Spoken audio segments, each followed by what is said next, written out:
working in television, do you kind of compose in the moment, or because I guess you don't really have an idea of when a show is going to end or when the final episode is going to be, but do you keep like the whole story arc in mind while you're composing an episode, or are you just focusing on this episode right here, right now, and what's going on right here, right now? It depends on the show. With Battlestar, I tended to focus on the episode at hand, although I would always draw from character themes that I had previously established. Uh-huh. But most of the time, I didn't look ahead. That changed drastically at the end of Season 3, and especially in Season 4, when music kind of became a new character in the show in and of itself. But with Human Target is was the exact opposite. With Human Target, I was always thinking ahead because Steinberg was telling me, hey, there's this line of dialogue here where they talk about this character, but in 5 episodes, we're going to meet that character. So can we write a theme now and hear it as we move along? So in fact, the Human Target is actually one of the more thematically sophisticated projects I've ever been involved in, because you actually are hearing character themes 5 or 6, 7 episodes in advance of meeting these characters.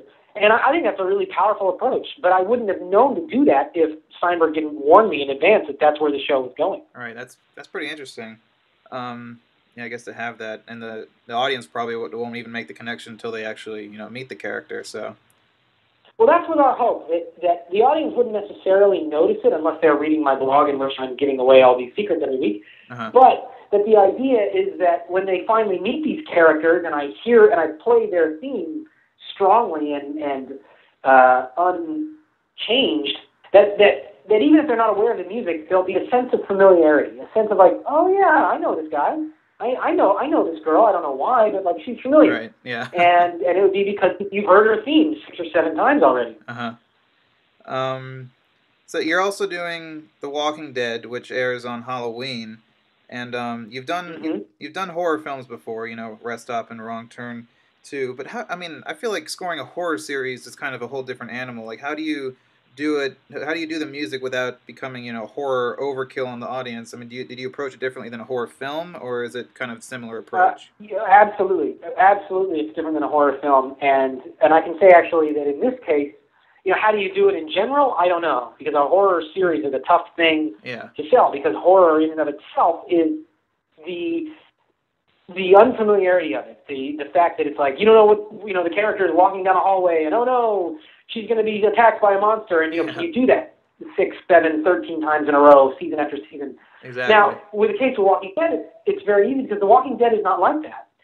The Walking Dead that Frank Darabont has created, based on the comic book that's already really a very different kind of comic book, is more of a character study. It's more of a character drama that just happens to be set in the zombie apocalypse.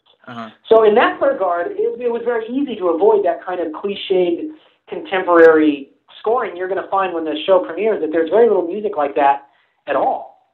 And in fact, what music there is really more about the characters and the character arcs. We tried our best to avoid the kind of atmospheric and stinger-based horror scoring that seems to have just dominated the whole genre. Yeah, that's good. I'm glad to hear that, because me and my roommates were getting ready to have a nice premiere night, so that should be a nice surprise then. I think you guys are going to be really pleasantly surprised by the pilot, especially if any of you guys have read the comic. It really does capture that desolate tone. Well, that's good. So I guess to wrap up a little bit as I can let you go. I always like to ask this question to composers, and it usually gets a good response. But so with no disrespect to the original composer, if you could pick any movie in the history of cinema to compose, to rescore, well, what would you choose? This is a really tough one. The funny thing is, if the movie's really good and has a bad score, I'm not really capable of even enjoying it. So it's like it's hard for me to say there's a movie I like that I would rescore.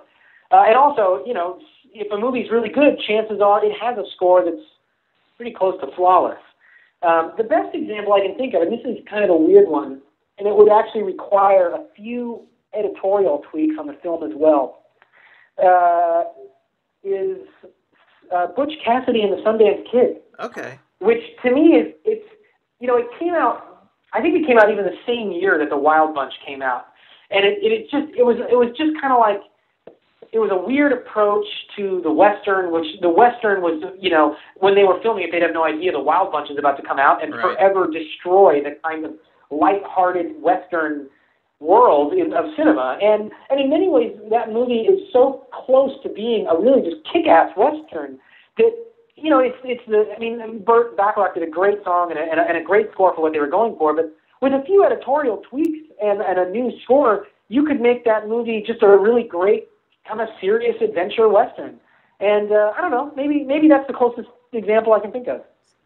Great choice. Western's my favorite genre, so. Yeah, me too. I would love to do a Western one of these days. Well, Bear, thanks for doing this. I really appreciate taking the time, and it's great to get a chance to talk to you and chat it up. You bet. All right. Well, I'll let you go, so take care, and hopefully we can do this again sometime in the future. You bet. I hope so. Take care. All right. Thanks. Bye.